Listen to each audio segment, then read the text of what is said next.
talk about the evolution of the affordable housing policies in the US and here in DC.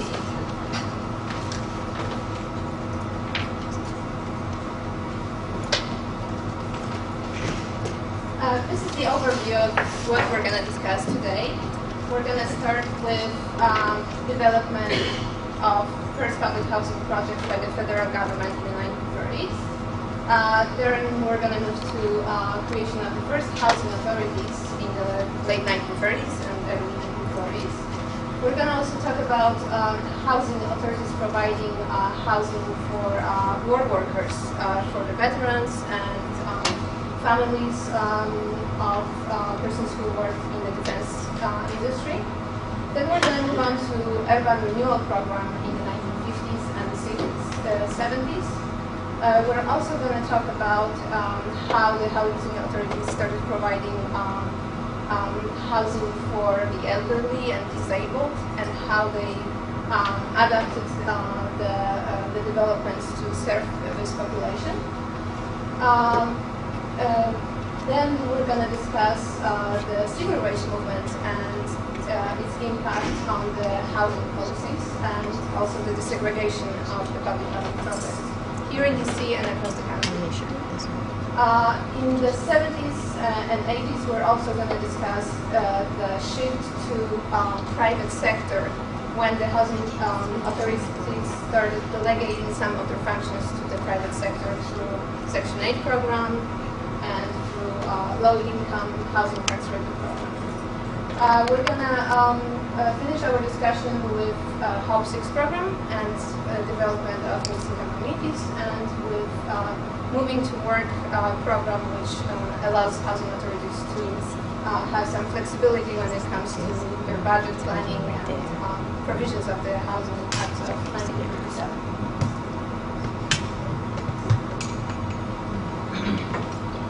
We're going to start with the origins of the housing reform. In the late 19th century, in 1800s, and in the early 20th century, we had an increased populations of the cities due to migration of the African Americans from the rural South and of unskilled workers from Europe, Middle East, and Asia to the cities. And why did they migrate to the cities? Because new factories were opening and there was lots of job opportunities. So both groups started migrating to the cities. The demand for housing increased, and that resulted in housing shortage and high prices of housing. And those low-income working families who used to work in factories couldn't afford housing, quality housing. That's why they started moving into cellars, warehouses, shacks, all those kinds of developments that we now call slums.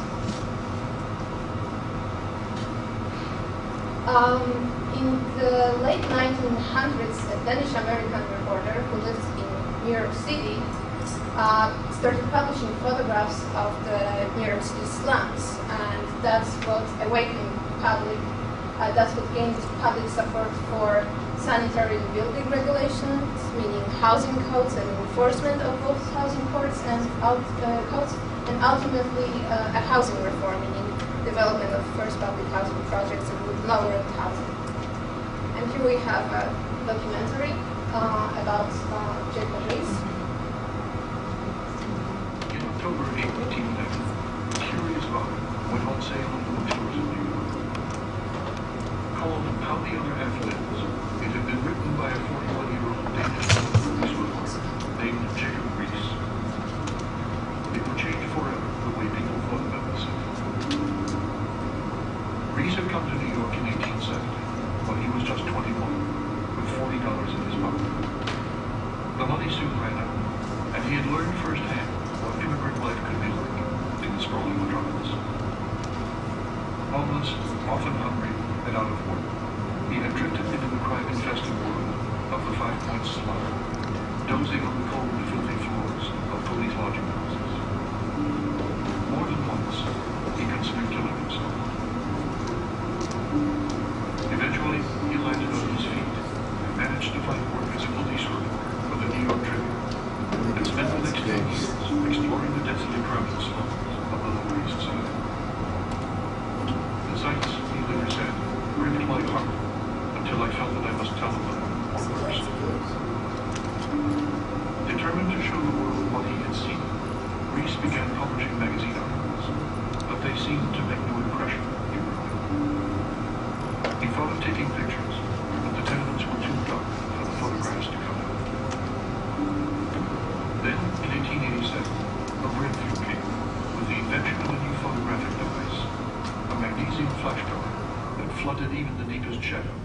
blinding flash of light. Armed with the new apparatus, Reese and his assistants plunged into the 5 points. With their way illuminated by spasmodic flashes, as bright and brief as those of lightning itself, a mysterious party has lately been startling the town. Denizens of the dives, tramps and bummers in their lodgings, have marveled at the phenomenon. What they saw was 3 or 4 figures in the room, a ghostly tripod, some weird and uncanny movements, the blinding flash, and then the patter of retreating footsteps. Then the mysterious visitors were gone. The New York Sun, February 12, 1888. They would go to places, especially at night, with a brand new flash powder attachment and surprise people, sleepers in these kind of collective sleeping rooms, or drinkers in these rock bud saloons.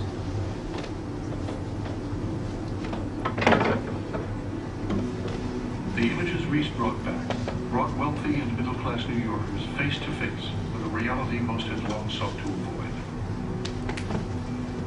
Their city, one of the wealthiest in the world, had become home to more than 1 million overworked and undernourished people, often living in conditions of unspeakable horror. He went everywhere, carrying his camera down obscure courtyards and back ways with names like Ragpicker's Row, Blind Man's Alley, and Bottle Alley. In a place called Bandit's Roost, he photographed a dozen men, all said to be wanted for murder.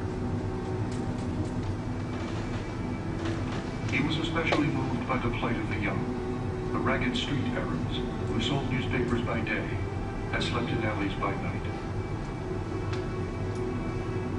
The laborers, who often worked 7 days a week in stifling factories and sweatshops. And the tens of thousands of abandoned and orphaned children who had been left to fend for themselves. But what horrified him most was the unspeakable conditions in which so many New Yorkers were forced to live. You have a vast influx of new immigrant groups. So that whereas in 1860 it was essentially a city of small homes, by 1900, the most crowded neighborhoods in the world were in New York City, especially on the Lower East Side, but also in East Harlem. We have the rise of tenement housing. It's really worse than anything that was ever seen in the United States. It was probably about as bad as anything that's ever been put up anywhere in the world.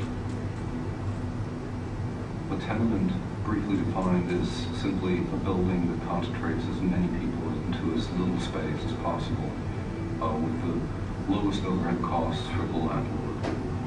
The tenements began sometime in the middle of the 19th century, and there were no laws governing the tenement, so it really stuffed people into 6 or 7 floors of rickety walk-up, jammed into as many rooms as possible, many of which were interior rooms with no light or sword or air.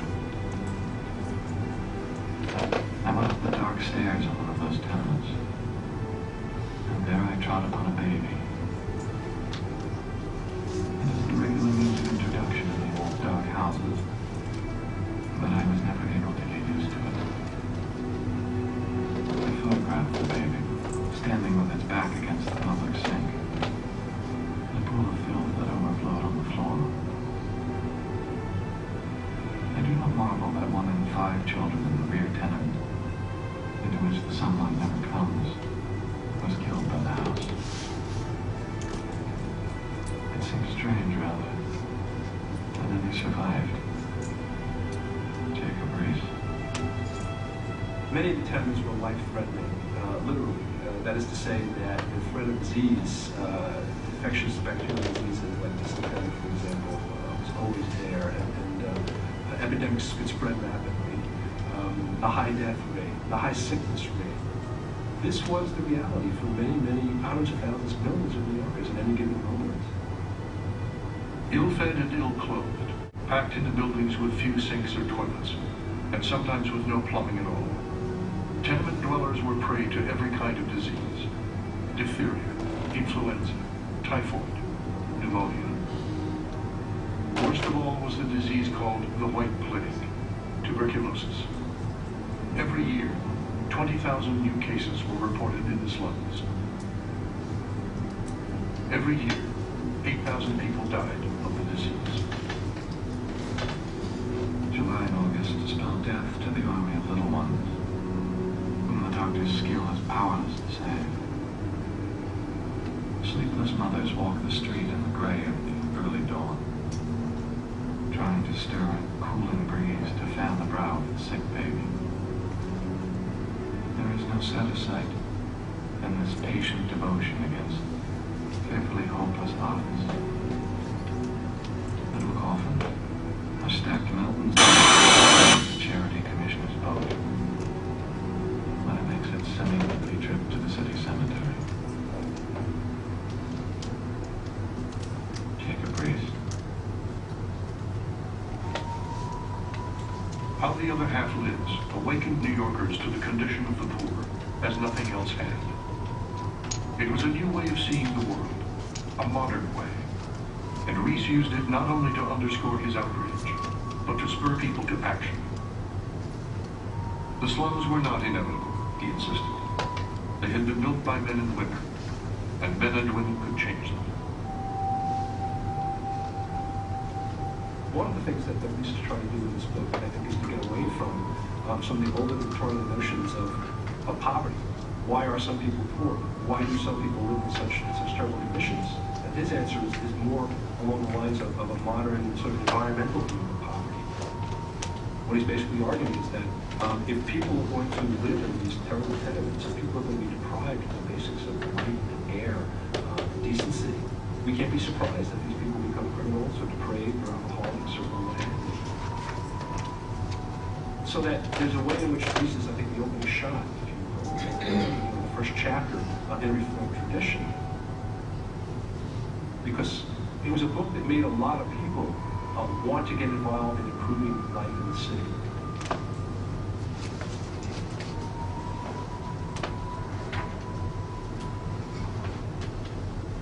Not long after the book was published, New York's energetic young civil service commissioner, Theodore Roosevelt, called on Rees at his office on Printing House Square. The writer was out, but Roosevelt left his calling card with a note on the back. "I have read your book," it said, "and I have come to help." So after Theodore talked about Jacob Rees primarily looked at the slums in New York. However, he did visit Washington, D.C. in 1925, and he had a chance to evaluate the slums here in the District of Columbia. And when he came, he said, "I am not easily discouraged, but I confess I was surprised by the sights I've seen in the national capital. You people of Washington have alley after alley filled with hidden people whom you do not know." So, like I said, although DC didn't have six-story walk-ups and slums didn't present themselves in the same way as they did in New York, DC most certainly had them. And so slums can more generally be defined as a residential area in which housing is so deteriorated, so substandard or unwholesome as to be a menace to the health, safety, morality, or welfare of the occupants. So, as this definition shows you, there's more to slums than just it being poor housing. It had effects on the tenants' health, and it was a larger social issue because these slums were spreading, which gave reformists huge concern. So, as you can see here, these are actually the slums in DC. These photographs are actually quite striking to me. If you look where the clothing line is, so back in between there is where people would have lived. And this was in the 1930s in DC. To me, it looks, kind of resemblant of a developing country. This is the United States in the 1930s. This is also a slum site in DC as well. And this as well. So as you can see, people are living within these conditions. You know, children playing, you know, which is, you know, alarming. In the 1920s, in the early 1920s, the housing market actually improved, but then in the late 1920s and early 1930s, the U.S. was struck by the Great Depression. The construction industry collapsed, and lots of people lost their jobs, not only in the construction industry, but also in other fields. Those newly unemployed started migrating to already overcrowded cities, looking for jobs and for government assistance to survive the Great Depression. The newly elected President Franklin Delano Roosevelt decided to create a series of economic programs in order to boost the economy and to create jobs for those who became unemployed due to the Great Depression. In order to do that, he established Public Works Administration within the Department of Interior. Public Works Administration, the purpose of this agency was to boost construction industry and create new jobs. Part of their programs was slum clearance and construction of low-cost housing, and also development of the first public housing projects. So the first public housing projects in the U.S. were actually developed by the federal government. Federal government planned the development, they hired contractors and developed public housing projects. So it wasn't the housing authorities. So BNSN, there was PWA built public housing here in DC. That was Langston Terrace was the first that they created. And additionally, the Alley Dwelling Authority came into existence. And so they're not an authority in the sense that we think of a housing authority today. They only had the power to reclaim inhabited alleyways. So what we saw in the photographs, how there were housing in between houses, there were unsanitary and unsafe. That was the only, those were the only properties that they could do anything with. So in the first 4 years, this was the case for the first 4 years of their existence. And then, so in order to show the value of their project, this slum reclamation project that they developed, they chose 14 demonstration initiatives to, like I said, show the value. And of the 14 initiatives, so they could do one of two things with the slums that they reclaimed. One, they could recondition these properties so they could bring them up to standards so that they met regulation and codes as far as housing in DC. Or they could demolish these dwellings, and they could be used for other purposes. So they could be either sold to a private developer, where they could do with those properties as they wish, or they were used for constructive purposes, so they could be turned into garages, parking lots, and things of the stuff. So things of the like. It was kind of resemblant of urban renewal. So very similar to that, so you can think of it in that way. Can we use this slide actually as an opportunity to sort of get some people to comment a little bit? If you were to, you may or may not be familiar with some of those names that are up there, but if you look at the three batches, right? So you got reconditioned dwellings, cleared for private development, and cleared for alley garages and shops, etc. In 1934 and 1938, this was the federal government's first entree into the business of developing dwellings for people to live in. And when you look up at that, when you look at that list and look at what they did, what do you see?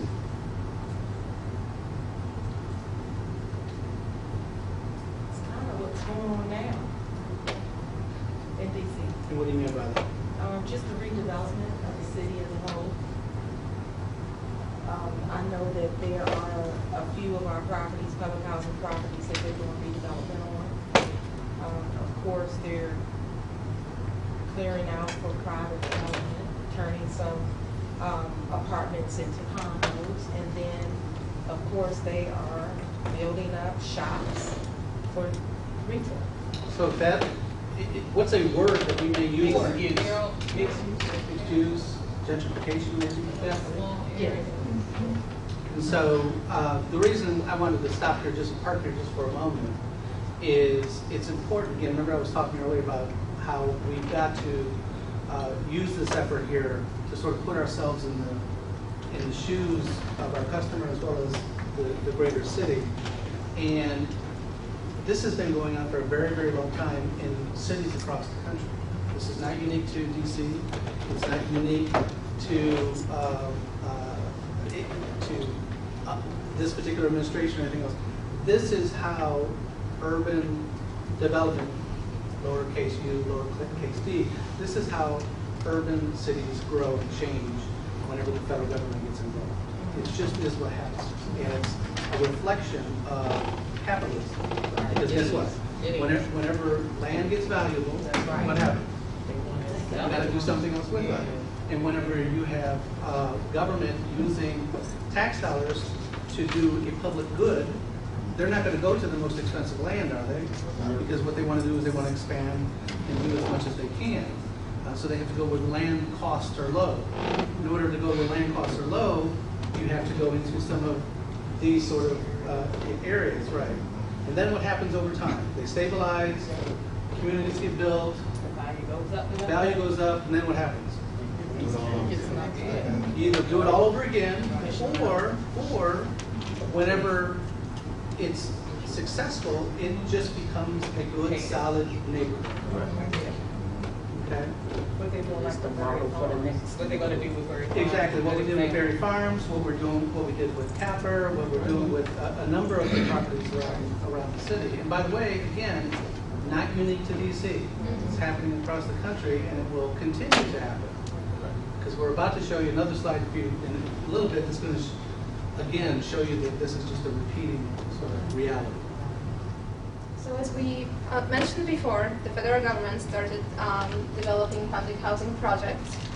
And they had a lot of support for this development because as they clear slums and develop public housing projects, the crime rates dropped, there were less diseases in that area, and the property values of the surrounding areas went up. So the real estate developers were happy, and everybody supported this kind of initiatives. Unfortunately, in 1935, the Federal District Court ruled development of public housing projects by the federal government unconstitutional. The court stated that it was not proper for the federal government to develop housing for private citizens. Therefore, the federal government decided to create housing authorities that are actually public agencies that receive funding from the federal government, but that they are independent from the federal government, and therefore it cannot be ruled unconstitutional for them to develop public housing projects. And that's why the federal government introduced the Housing Act of 1937, signed by, again, President Roosevelt. They created United States Housing Authority, which is like the current HUD, but this wasn't a separate federal department. It was a division within the Department of Interior. The USHA made loans and grants and annual contributions to the housing authorities, as HUD does currently. And the housing authorities use this funding to develop and operate and manage the public housing projects. At that time, the rents at the public housing communities were flat, but still the residents had the residents' income couldn't be higher than 5 times the rental amount, including utilities. They made exceptions for large families whose income could be equal or lower than 6 times the rental amount. So the rents were flat. They were not based on the income of specific residents, but they also introduced income limits. So go back to that slide just for a second, if you will. If you think about your mortgage payment or your rent payment today, and think about 5 times that amount. Okay, that's the amount of money that you could earn and still receive assistance for public housing. So that'll give you some sense of where the program started. It was genuinely intended for middle-class folks who were moving into urban settings. It was designed to help facilitate the entry so that, and again, it's important that we look at these things in the proper context, right? So, be careful about how I say this. Speaking for myself, right? Not for the housing authority or anybody else. It's not often that the government does something on its own. It's usually pushed by social forces or something like that, right? So what was happening, think about what was happening. Think about the story that you've seen. Okay, the Jacob Riis images, right, sort of leading in, and then you know that the war, the Depression was happening, and we all know sort of what cities looked like then. We know what we know what rural communities were like. If it was bad in the cities, imagine what it was like out in the rural communities. So people were moving into the cities. There was no place for them to live. And in cities were very, very different then, because you remember this was before suburbs, right? So affluent and middle class working people lived in cities. That's where they lived. And then all of a sudden you got all these folks coming in and living in shanty towns and shacks and stuff like that. And so the political environment was, hey look, Mr. Congressman, because it wasn't Mrs. Congressman, Mr. Congressman, I need you to make sure that those poor people don't come into my neighborhood. What's another word for that? We hear it all the time. So again, cycle. And so it became a very, very, very important political matter for the president, because this was the New Deal, this was his thing, this was an important piece of the New Deal. And he sent a gentleman by the name of Harold Ickes. You ever heard that name before? Harold Ickes was the Secretary for the Interior and a personal friend of the president's.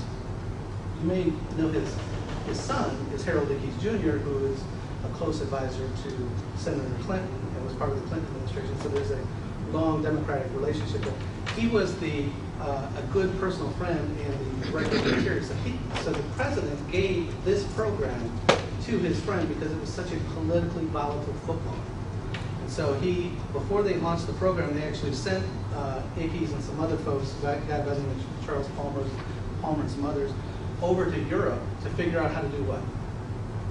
How to create government-subsidized urban housing.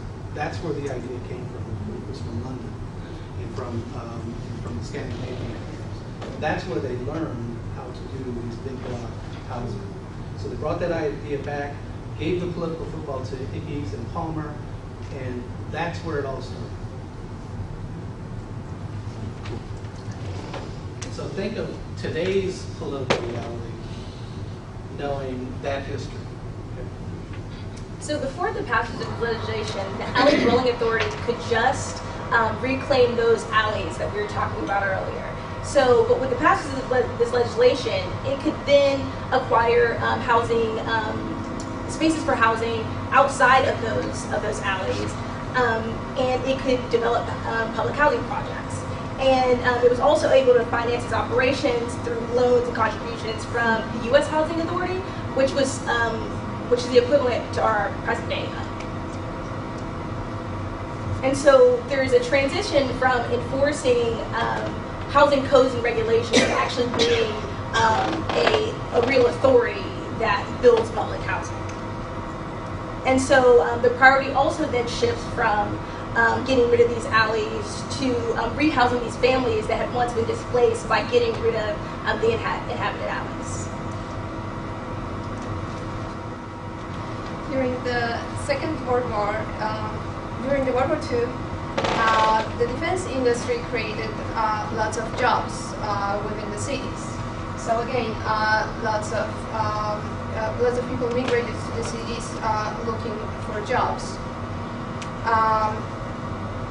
Therefore, the federal government appropriated additional funding for the local housing authorities to develop and operate housing for war workers. War workers meaning both military personnel and civilian workers working in these defense industries. War workers were exempted from the low-income requirement, so unlike low-income families that were applying for public housing, they didn't have to prove that they couldn't afford housing, and that's why they were applying for public housing. And they didn't have to recertify every couple of years. In July of 1940, the Housing Authority also received funds to build temporary housing for war workers. There was such a huge demand for housing that the housing authorities didn't have time to develop permanent buildings, and that's why they started constructing trailer parks and so forth. And Jessica is going to discuss it in more detail.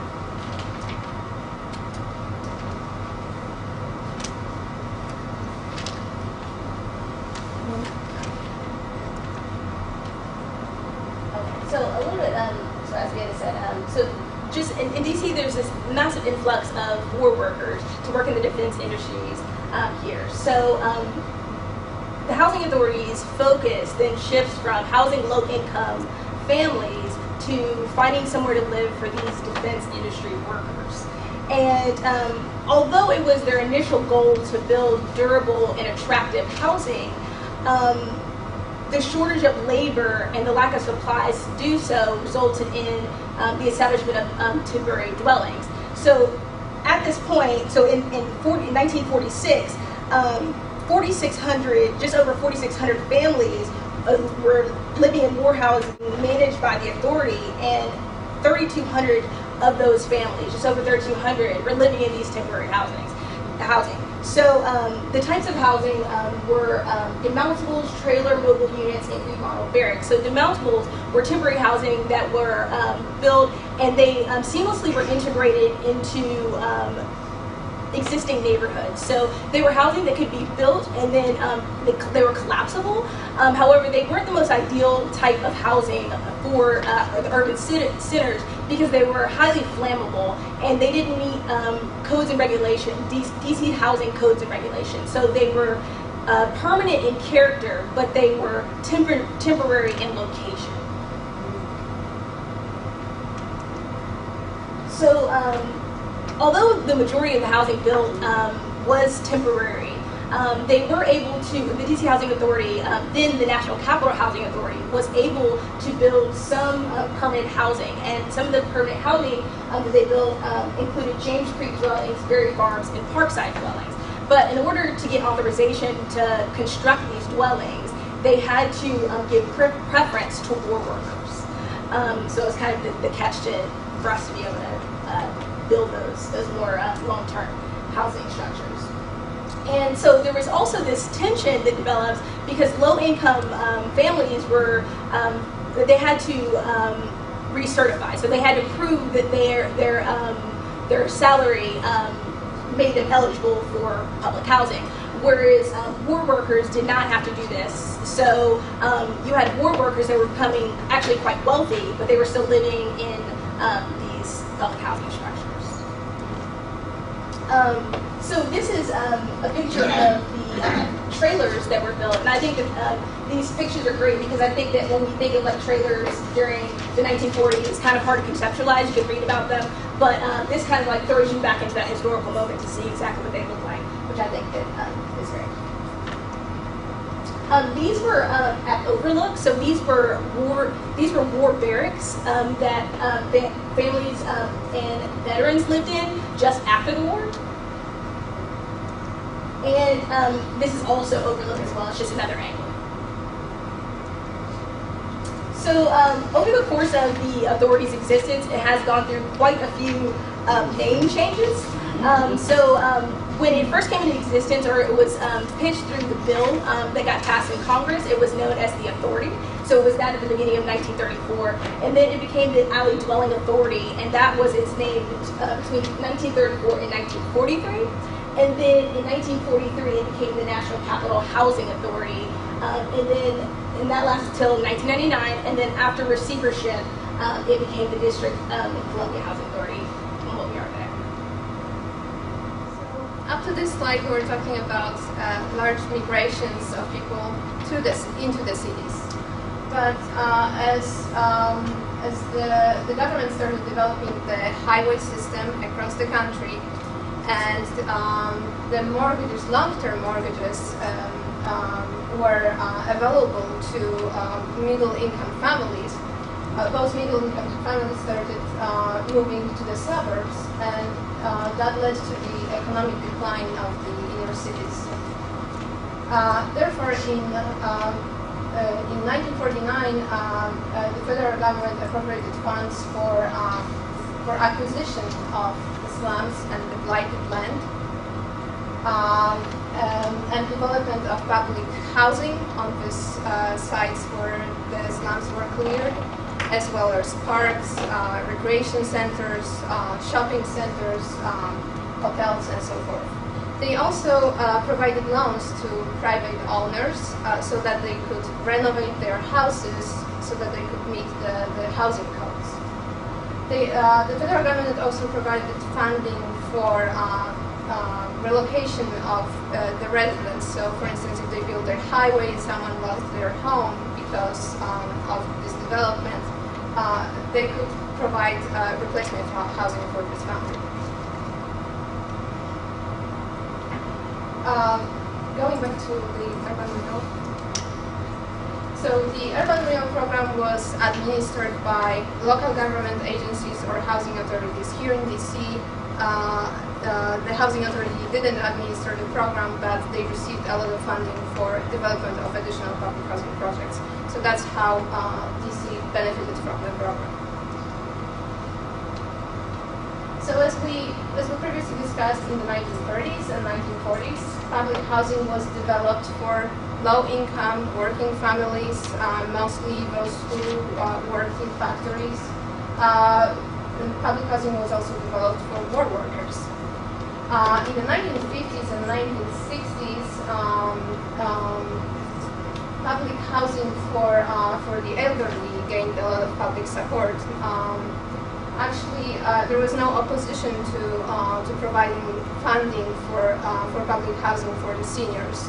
As those seniors, some of them were veterans of World War I and World War II. Some of them were used to work, were the members of those working families who, for instance, they may have some medical issues, and that's why they couldn't afford housing on the private market.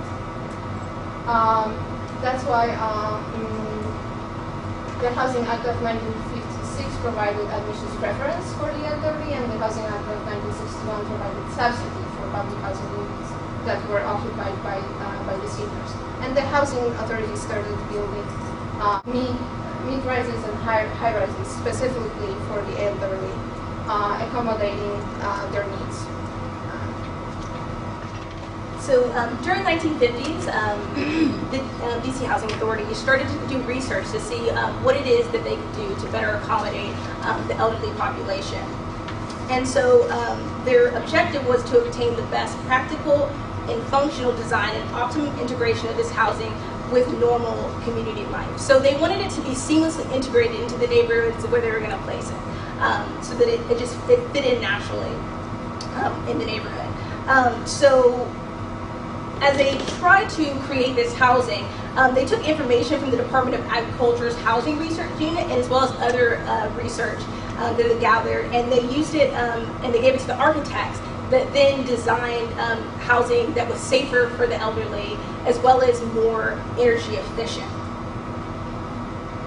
So before you, let's unpack that for a second. Okay, so DC was literally on the front edge of doing this policy. I mean, think about it, 1950, doing what effectively is ADA work, right? So the world was very, very different in 1950. So thinking about what DC is and what business DC is in, right? Thinking about who would fit into the elderly category. Who were they providing those services to? Right. And so, okay, so 65 and older. So let's unpack. Who would be 65 and older? Say like veterans and their wives, and et cetera. So keeping in mind, as I said earlier, public policy always driven by external forces, right? So that's who was being served. That's why this city was being so innovative and investing in elderly folks, because these were veterans coming out of World War I and World War II. So in 1957, the Housing Authority began construction on Arthur Caper in Greenleaf. And these were the first projects, public housing projects built for the elderly. And so they included a number of things, which included elevators, non-slip floors, windows that could be easily opened and closed by the elderly, among other things. And so they also worked with other agencies to provide home visits, health education, and medical supervision when the elderly were in need of these services.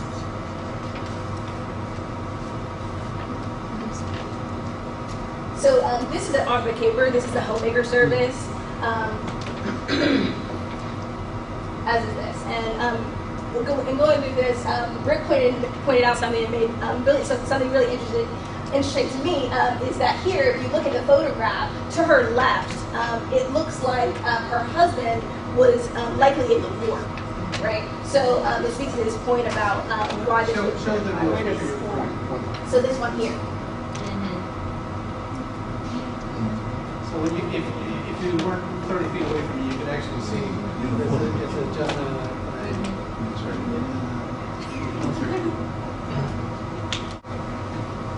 So in the 1930s and 1940s, the federal government encouraged the housing authorities to segregate the public housing projects. They segregated the projects, or they provided separate units for the black or minority families and white families. That started changing in the late 1940s and 1950s. In the early 1950s, the decisions regarding segregation or open occupancy were left to the housing authorities. And that's when the housing authorities in the north and west started shifting to open occupancy, while the housing authorities in the south their public housing projects remained segregated. So DC Housing Authority was segregated from its beginnings in 1934, and the justification that was used for its segregation was that there were not public facilities there to accommodate both families of color and white families. And so on July 11, 1952, the board has decided to implement a policy of open occupancy at 3 dwellings, which were Stanton dwellings, Lily Pond dwellings, and Carrollsburg dwellings, upon their completion. So they were not yet constructed, but they wanted to test out desegregation at those particular properties to see how it went. However, quickly the board realized that they wanted to move further more quickly. And so on June 4th, 1953, the board created a formal position that the Housing Authority was going to integrate its present properties and its future properties. But that didn't mean that they were going to immediately integrate all of them all at once. However, they set effective dates that they would integrate their properties. And so the Housing Authority was ahead of its time as far as desegregation. There were other public there were other housing authorities around the United States that did desegregate prior to DC.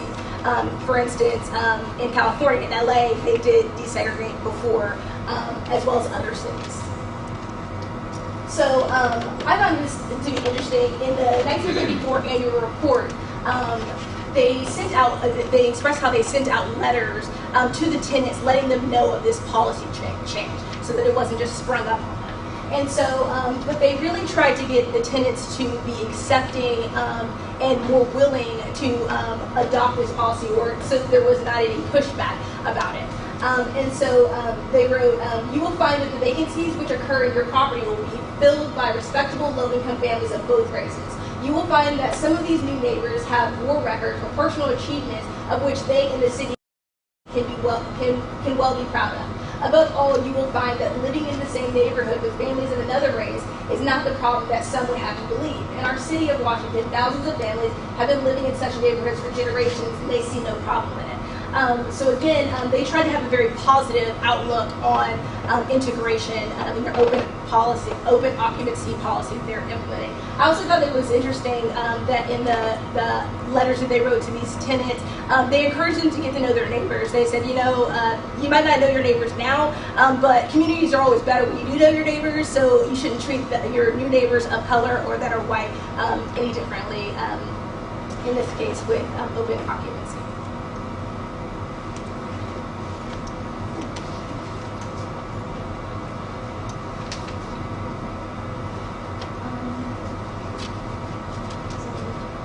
We're going back to the 1930s again.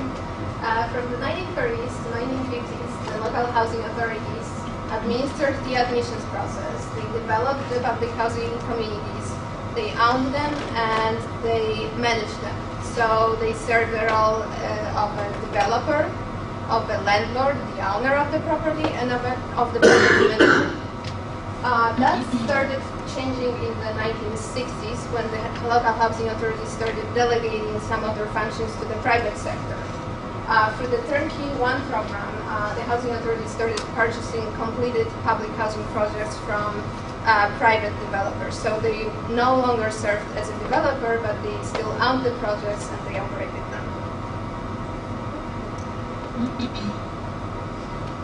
Then in the 1960s, they went a step further, and through the Housing and Urban Development Act of 1965, the housing authorities started leasing units from the private owners and then subleasing them to their clients, to the low-income families.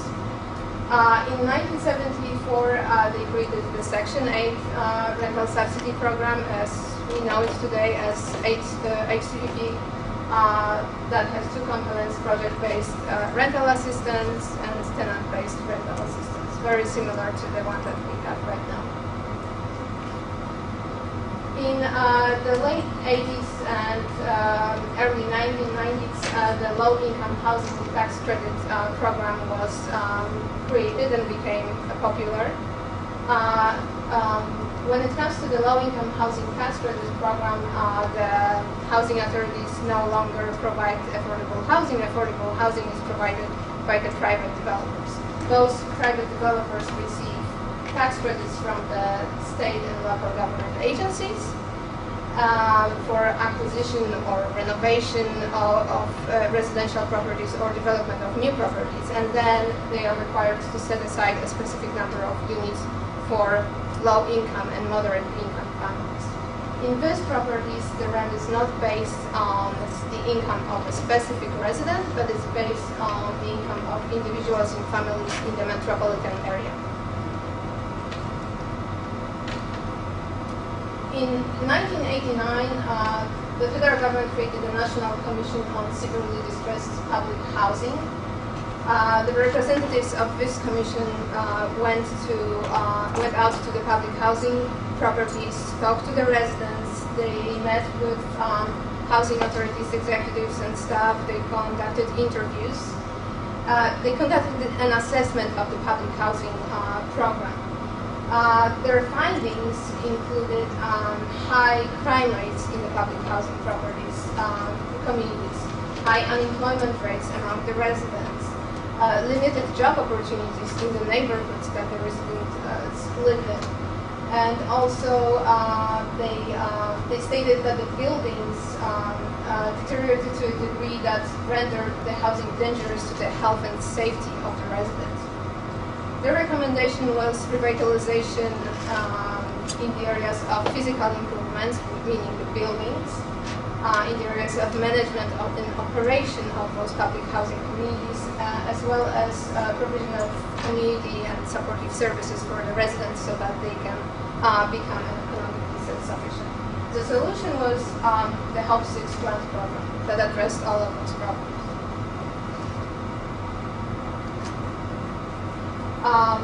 HOPE 6 program evolved over the years to include all of those 5 components.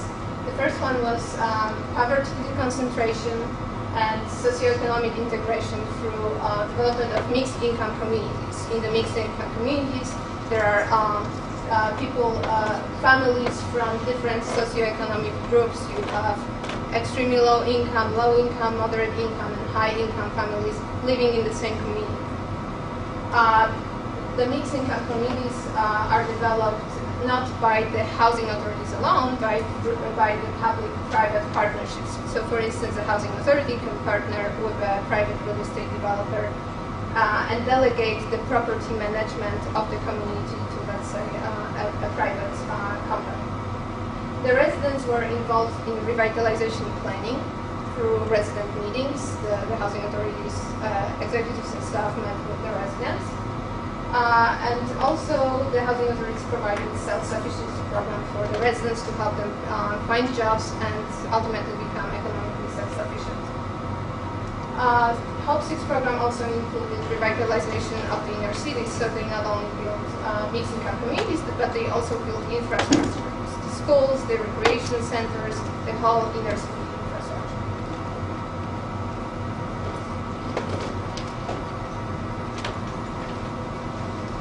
So in 2004, DC became the fourth largest recipient of HOPE 6 funding, and it received $140.9 million. Have any of you guys been to any of these properties, and can you describe what they look like or what that revitalization looks like? The school of people all over the HOPE 6? So these are just the ones of the 1990s, but you guys are right. If you go to the next slide. These are all the properties that have been built using HOPE 6 funding. So can you describe kind of what they look like, or what kind of quality characteristics, or distinguishing about them? They had elevators, they had staircasing, staircasings, and it's just a whole lot of new stuff in there. Well, they're basically like a community, Right. within a community, and they're sustaining themselves within the community. Yeah, They're mixed. yeah.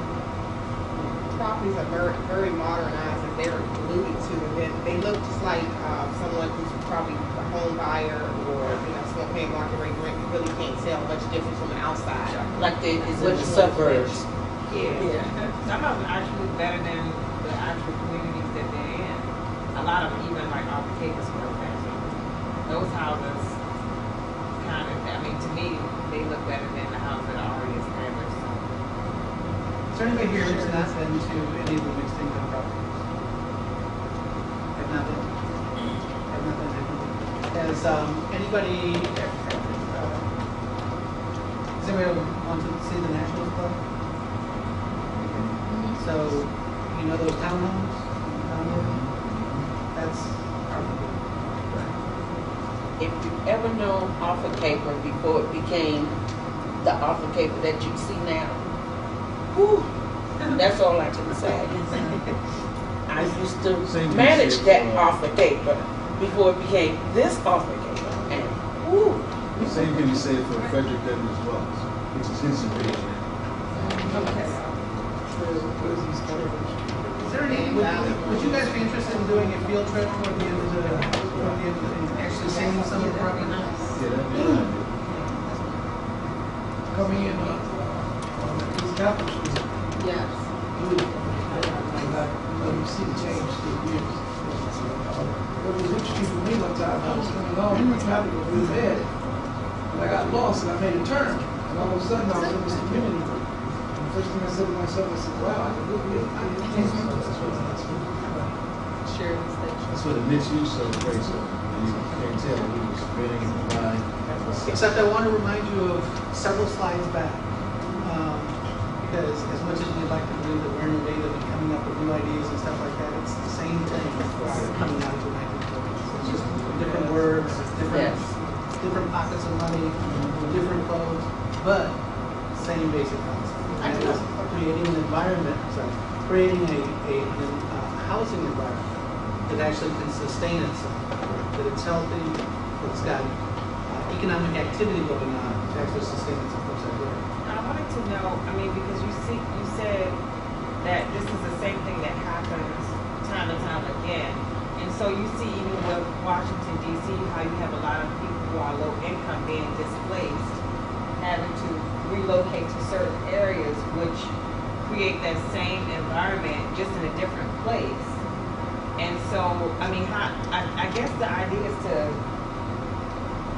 do away with it altogether, but it seems like it's almost inevitable. Well, there are people who do want to get rid of it altogether. There's no question about that. And in fact,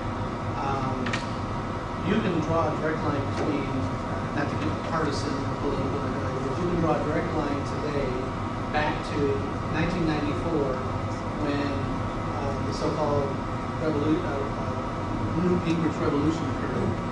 And today, we receive, for every dollar that it costs us to run this agency, we receive 83 cents. And that's a direct result of what they said they were going to do back in 1994. So yes, there are people who want to get rid of it.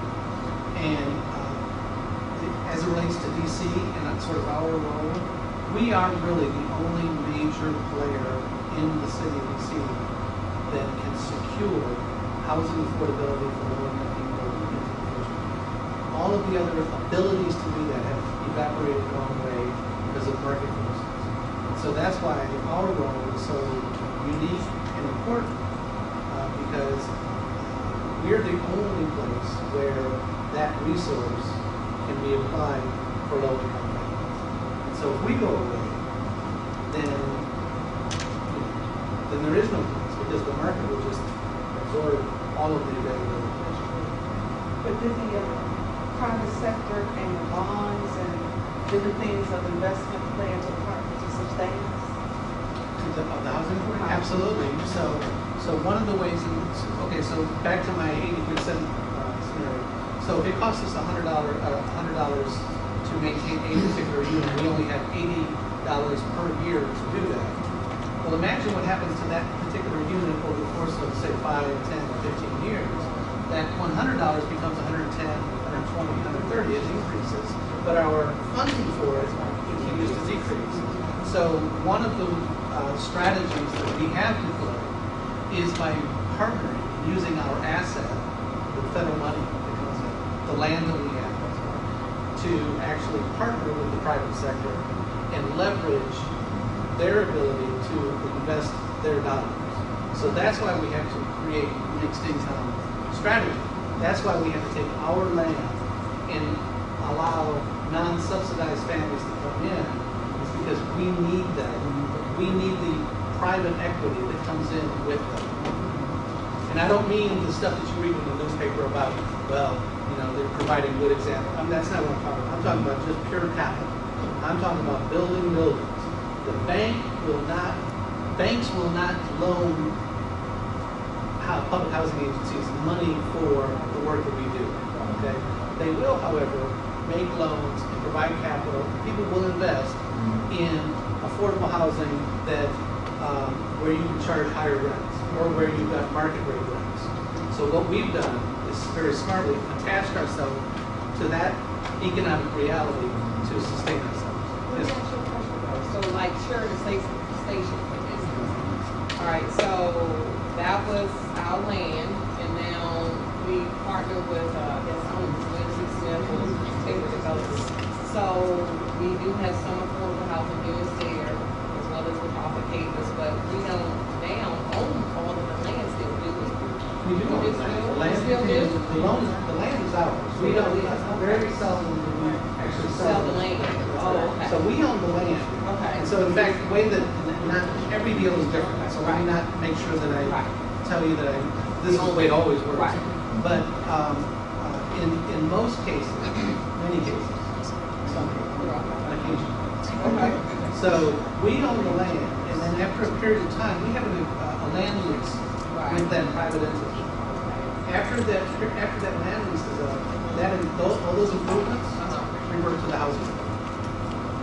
So like what Baltimore has, or Howard County has Brown Ridge.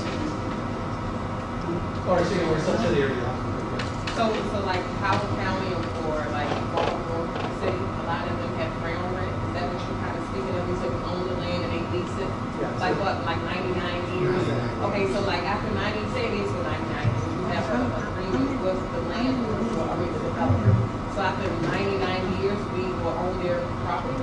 Well, no, it continues to be our property.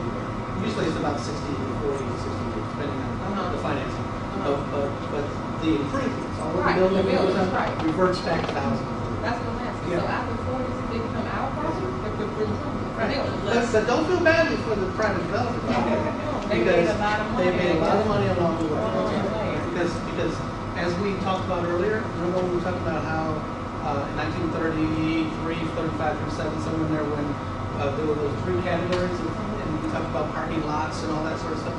So the property that they're building on is building wealth in that neighborhood. And so the value of they're making, they're doing well. They're investing private dollars and getting a return. And then after that period of time, those units refer to us. But what about the homeowners? They bought the houses. Like Oh, no, I'm for the rental stuff. The rental stuff. Right, Gotcha, the rental gotcha. stuff. If I buy a home there, it's my home. Right, okay. So can we fairly say that the reason why we see the city diversity coming back to its original haves and have-nots is mostly because the large properties are opted out and they're taking their money and giving it to they're renting to the private sector? Well, I think you can point to that, but I would, just like I said, don't feel badly for the developers. Also, don't beat up on the developers too badly, because that particular program came out in the 1970s. It was President Nixon that sort of rolled that in. You saw that up there. That was actually the intent. It was always the intent. Everybody always knew that this was a long, just like we talked about a 40-year land lease. This was essentially the same thing. The project-based, that's what you're talking about over here at, what's this? Museum Square. Everybody's heard about Museum Square. This is a good example of that. So the relationship between the federal government and the private developer was, okay, we will come in and we will invest here and we will make housing affordable for the next 30, 40 years, whatever it was. And then everybody knew that when that 30 or 40 years was up, which by the way it is, then they would be able to do what they wanted. We now hear as opt-out. So they're opting out of the program. So they're saying, hey, my land, get to do what I want. Everybody knew what we were going to do. So that's what's happening. So the challenge for us when that happens is how do we help that transition to occur? How do we make sure that the families that live in Museum Square are not injured through that process? Because while everybody knew what was going to happen, those families didn't. And more importantly, we have an obligation, everybody has an obligation, including the developer, to make sure that it's a smooth transition for those families. Because you know what, they pay the rent on time, they were good tenants, et cetera, et cetera. Let me ask you, so what is the shift in the Hope 6 measure? It seems like Hope 6 to me was having a great impact on developing these particular parcels around like Valley Green and others. And all of a sudden it just changed. Are you asking me officially or my personal opinion? Both. Okay, I'll give you my personal opinion. My personal opinion is that it became too successful. And what ended up happening, and what I mean by that is that when you see where Hope 6 is successful, the political infrastructure changes dramatically where there's a successful Hope 6 project. And so the families that, say, elected me 20 years ago are not the same families that live there anymore. And the things that I could do as a community leader to continue to be reelected and continue to do the things that I want to do, all of a sudden there are people in there wanting services, and there are people in there wanting me to be accountable to them, and all that sort of good stuff. So keeping in mind what I said from the beginning, government always reacts to the social forces. The social forces were causing those that were in power to say, you know what, we've had enough of this, let's go ahead and shut it down. And so the progressives and the conservatives actually, ironically, are on the same page at this point. So the progressives don't like it because it upsets the political realities. The conservatives just want it all to go away. And so they have both worked together to kill the program. Neither one of them will tell you that, but that's the political reality.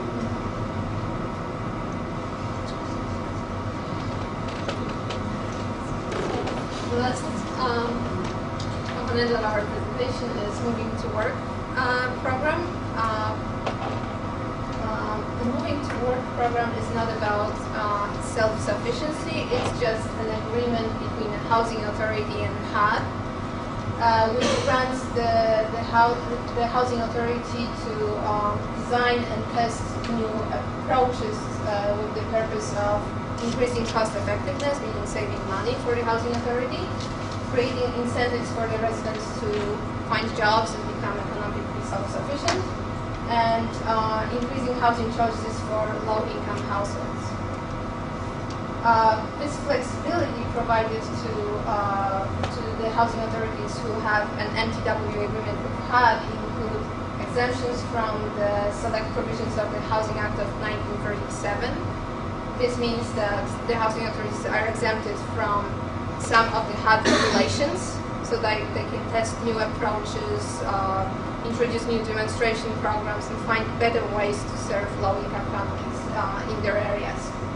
They can also combine public housing capital and operating funds with HCPP funds and put them together into a single block grant, and then distribute the funds based on their judgment. So for instance, they can take some of the funds from HCPP, put them in public housing, and let's say modernize public housing communities. So it's all up to them. They have a lot of flexibility. But all of those select exemptions and this flexibility is included, is stated in this agreement with HUD that is renewed every couple of years. Thank you. Doing special projects out of the Office of the Receiver. Left and came back, and now I'm the Director of Planning, and very excited to be with you guys today. Hope things are going well. This is your second class. First was an orientation. Now you're getting to the meat of it. I caught a piece of the historical perspective that you guys got. I wish I had been here for the whole thing. Was it good? Yes.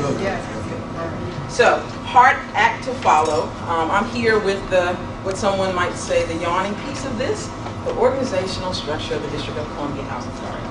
So we're going to try to make this as fun and as interactive as possible. I will be calling on you, and there is a quiz at the end of this session. So please take notes. Okay. So the goal when Rick or Dean White reached out to me to teach this section of the curriculum, I wanted to make sure that folks at the end of this had an appreciation for the interdependency of the departments that you work in. There's a tendency for us to be in a silo mentality in what we do. And it's really easy to get caught up in your day-to-day and not realize, one, how you impact the mission of the overall agency, not just your department, and how what you do may actually impact what happens somewhere on the other side of the city at one of our public housing sites, or at the residents of one of our Housing Choice Voucher families. So DCHA, we're a major organization. We are a major engine for property management in the district. We actually manage 10% of the rental housing in the district. We have 747 employees, and I think we have a pretty good cross-section in terms of representation here. I saw the listing, and I see some folks here. So we've got capital programs in the house, Housing Choice Voucher, public housing operations, resident services. Tell me if I'm missing anybody. Who did I call? Public affairs. Public affairs is in the house. Woo, woo, woo, woo. Okay. So let's jump into it. The mission of the Housing Authority. We are, and I'm going to start with the mission and our strategic goals for a reason. And again, that harkens back to wanting to make sure folks understand the interconnectivity of what you do. One, important overall, how it impacts the agency and moving forward in this mission, and how our relationship with one another impacts that. So we provide quality, affordable housing to extremely low through moderate income households. We foster sustainable communities and cultivate opportunities to improve our residents' lives. Now, there are 5 strategic goals.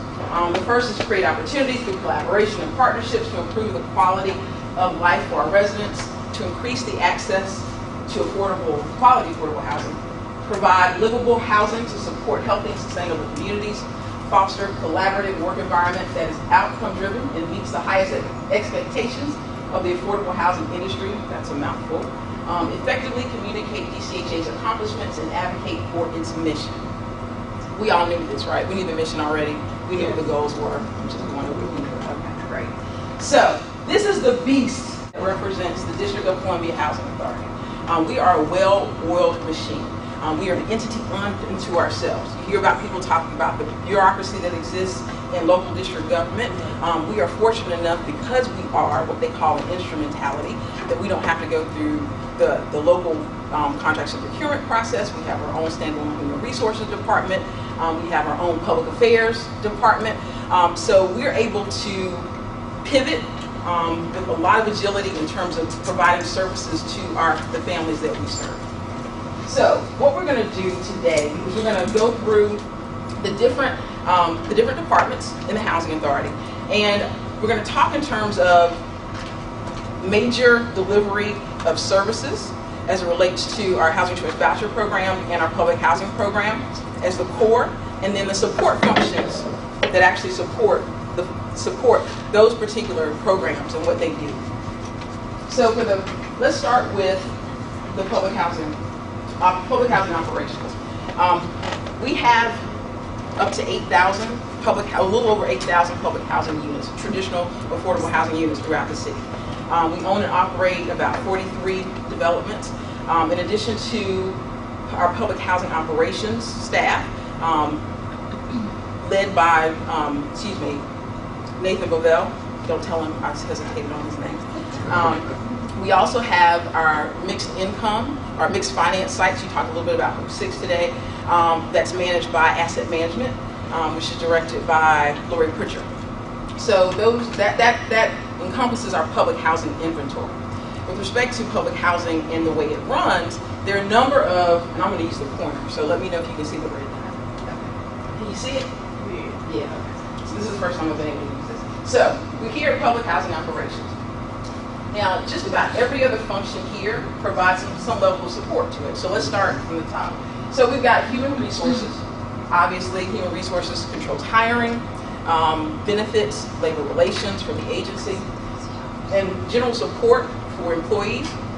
And folks are familiar with the new flex schedule that we're trying to implement. You're also, I'm sure, intimately familiar with the new swiping system as it relates to the payroll system. Human Resources is intimately involved in making sure that happens. And let me just say this. You can stop me at any point in time to ask me a question. If I'm going too fast, let me know. Okay. Thank you. Okay, so resident services. Mr. Friday, how you doing? Good, how you doing? Good. So resident services provide support and technical assistance mainly to our resident leadership on our public housing sites. But in addition to that, they also provide workforce development, self-sufficiency programs for both public housing and the voucher program. And their focus is to provide what we call the soft side of what we do. We are more than just managers of bricks and mortar. We recognize the fact that we need to assist families, meeting them where they are, as it relates to the social side of their lives. Let's talk about general counsel, the attorneys. People tend to ask me if I'm in the office of general counsel, but I'm not. So let me ask this question. How many folks have had interaction with the office of the general counsel in some form or another? See, I don't even need to say anything, do I? So the Office of General Counsel represents the agency in all legal matters.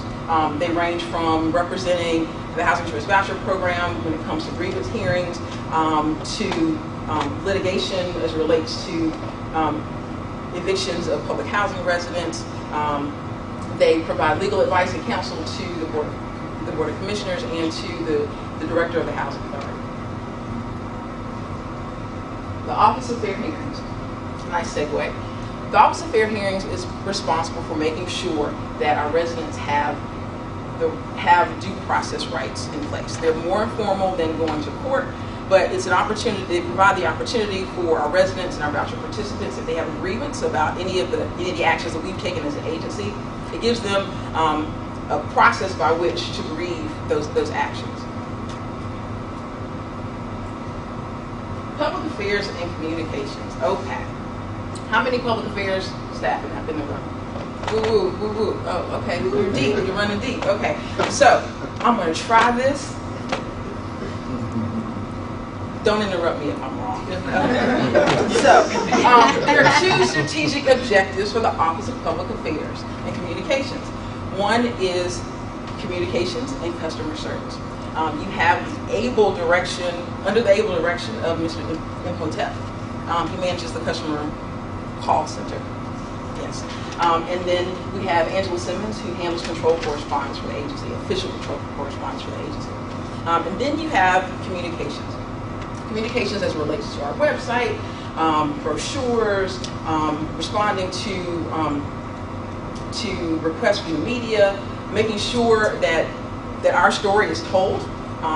We react sometimes, and we're actually trying to be more proactive as an agency. And public affairs provides support for everybody here. You may not realize it, but they do. Because the customer call center is the front line. For most calls, the majority, if not all calls that are coming through the agency, the control correspondence unit is dealing with all the official correspondence and working closely with the Office of the Mayor. And the communications portion of the agency handles a number of different things, again, including the website, brochures, newsletters, and then being a voice for the agency in the city and in the industry. The Office of Capital Programs. The Office of Capital Programs has Office of Capital Programs in the house. Yes, okay. So, the Office of Capital Programs handles development, modernization,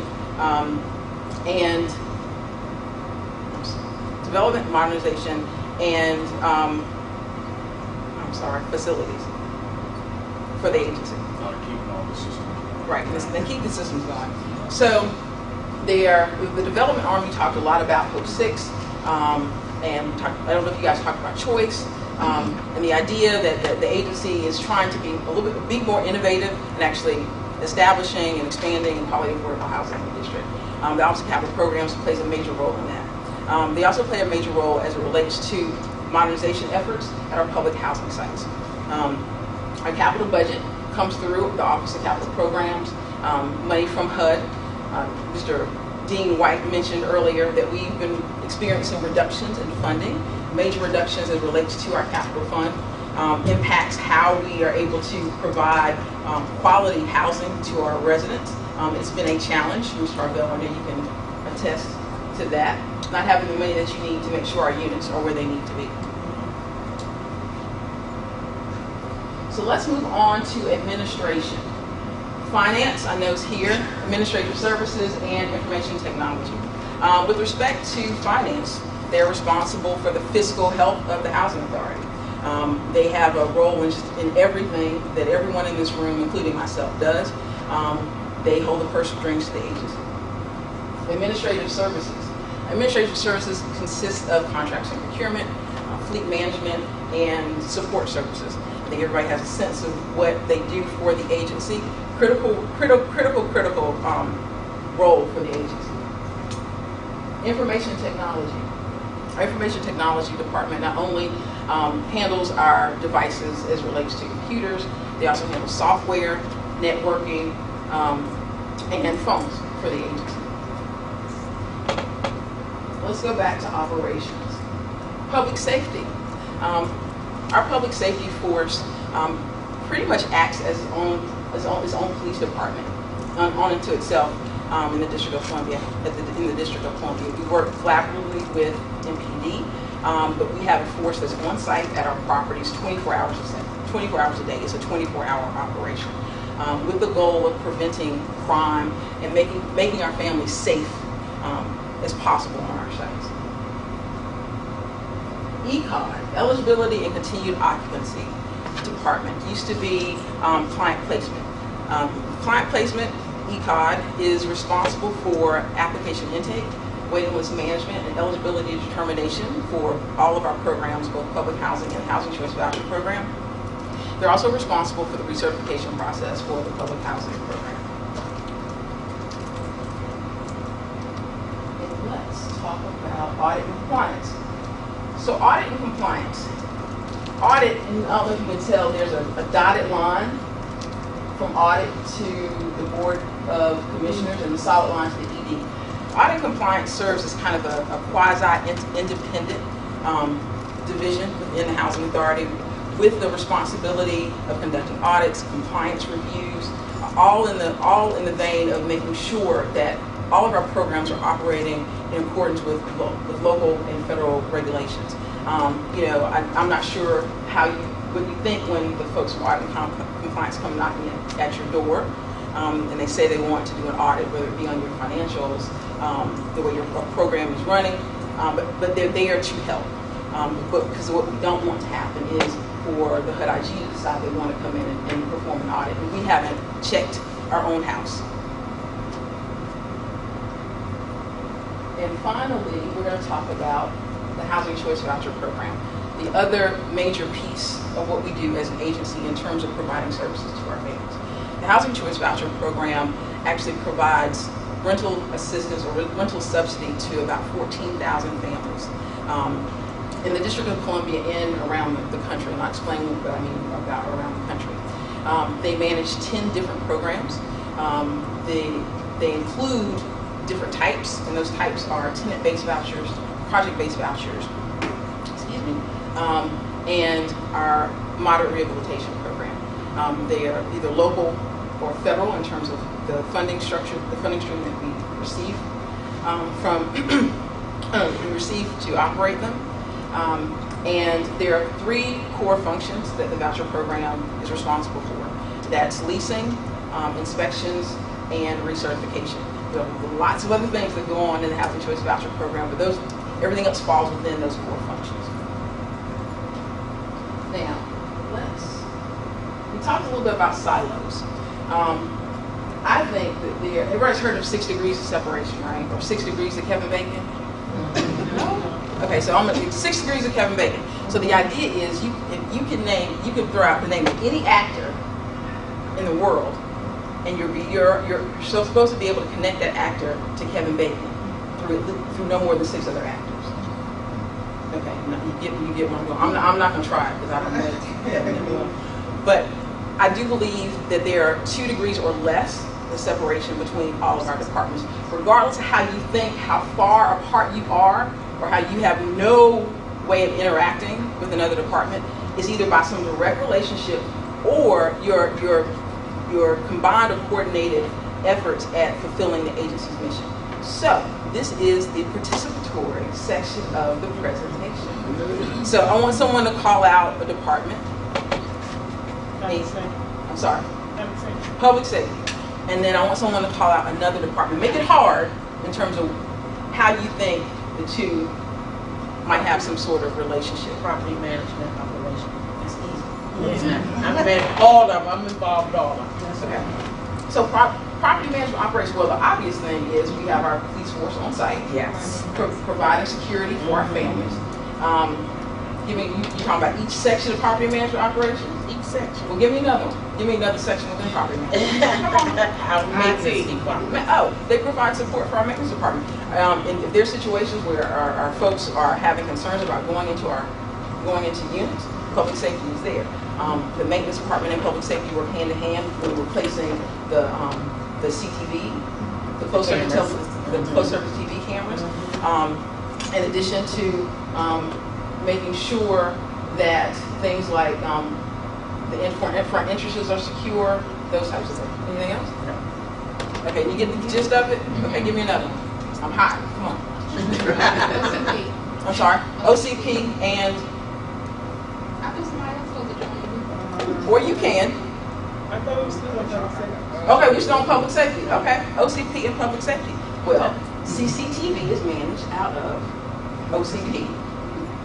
So the monitoring that the cops do out of the Office of Public Safety is on the CCTV cameras. And Dwight works closely with the public safety officers and Chief Malcolm to make sure that the cameras are up and running all the time. We're gonna stay on public safety? Yes. Give me another. Information technology. Oh. Okay, so you're gonna realize there's a thing here. CCTV, IT. So Dwight and OCP manages IT services for OCP. He is responsible for CCTV, which provides the surveillance that our public safety office What about the voucher program in public safety? The voucher program in public safety. That is good. That is really good. So you remember I said it's either a direct relationship with that, or there's an obvious connection with how both of you fulfill the mission of the agency. So let's go back to the mission of the agency. Okay. We're going to go to strategic. So provide livable housing to support healthy and sustainable communities. So we provide livable housing through our voucher program by making sure that the landlords are passing inspection on an annual basis. Our Office of Public Safety is providing livable housing to support healthy and sustainable communities by making sure our communities are safe. Okay. Okay. Come on. Somebody else?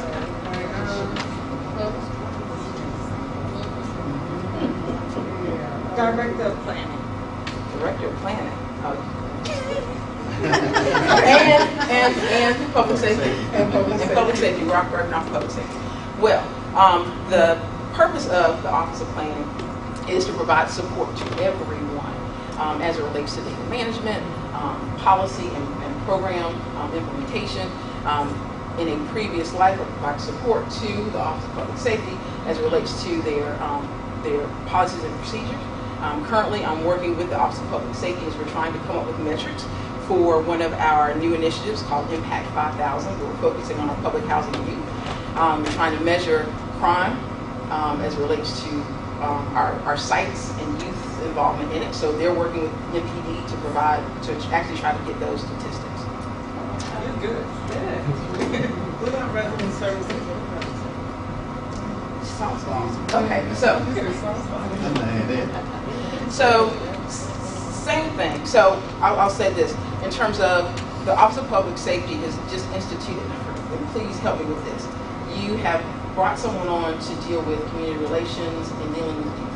What's the title? Outreach worker. Outreach worker. Okay, so that's exactly what the Office of Resident Services does.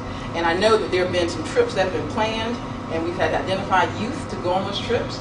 And my understanding is that you work with the Office of Resident Services to identify those youth to go on the trips. Did anybody from Resident Services go on those trips? We always go. Yeah. We leave. Yeah.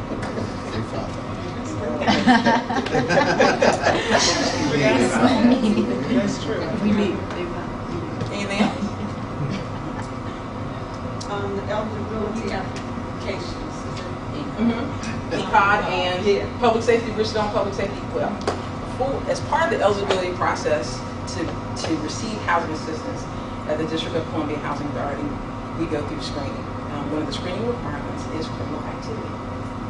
There are two forms of activity that bar someone from coming into our properties, and that is being on the sex offender register and the manufacture of methamphetamine. We work closely with the Office of Public Safety in getting that information. And we have additional questions that we have in terms of clarification of police reports. We go to the Office of Public Safety for that clarification. So there is ECOD is actually dependent upon the Office of Public Safety when it comes to navigating through some of that. Business Services and General Counsel. So you guys are drafting a new service provider agreement. The Office of General Counsel is providing lead for that. The service provider agreement, so the Office of Resident Services coordinates the provision of services by different service providers at our sites. We are going through the process as it relates to the reorganization of the Office of Resident Services to improve upon the quality of the services that are being provided. And a part of that is this new service provider agreement that's going into effect. And the Office of General Counsel is playing an instrumental role in actually drafting that with your office. Resident services and IT. Oh, okay. So, first of all, Resident Services has computers, but I'm not going to, that's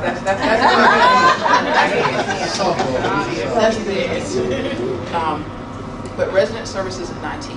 Well, Resident Services and the Office of Information Technology are part of a new designation that the Housing Authority has received called Connect Home. The idea of Connect Home is to bridge the digital divide as it relates to our youth in public housing. So the Office of Resident Services, you haven't heard about this yet, Mr. Friday, it's real new. It's real new. So the idea is to provide connectivity to our sites. And part of that is doing an assessment of where our families are in terms of connectivity, which will involve in some part the Office of Resident Services, and then bringing computer literacy services programs to our sites, and that would be coordinated through the Office of Resident Services. Public Affairs and Business Services.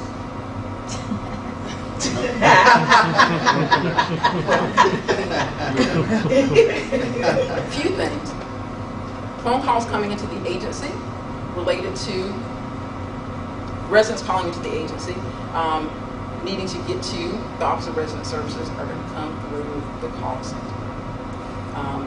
With respect to getting the word out about what you do, the Office of Public Affairs and Communications provides support as it relates to certain initiatives that you do, creating flyers, brochures, actually strategic planning as it relates to the best way to approach reaching out to residents.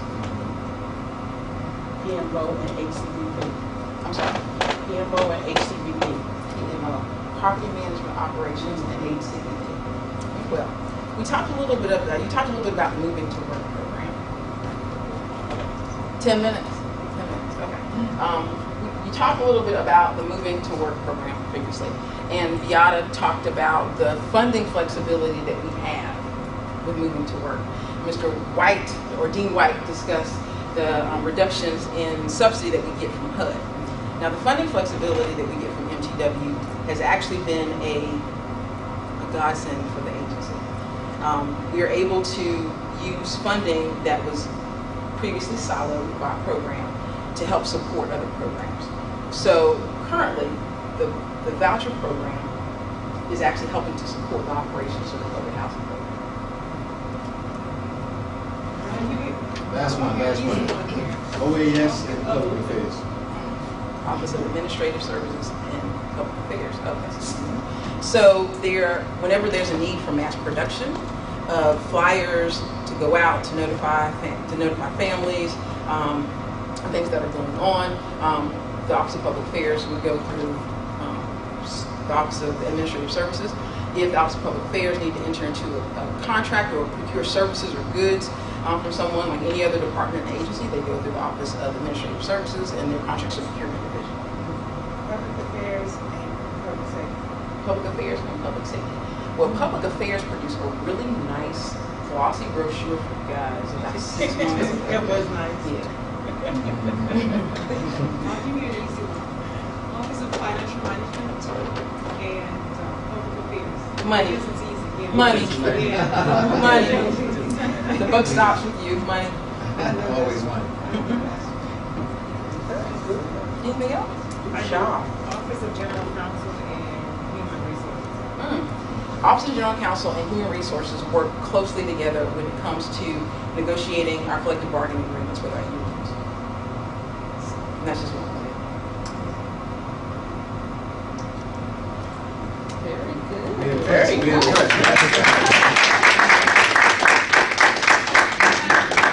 Thank you very much for having me. I hope that helped in terms of giving you some sense of what we do as an agency, how we work together as an agency, and there's some ground work for what you're going to learn through the rest of the program. Thank you very much. Thank you.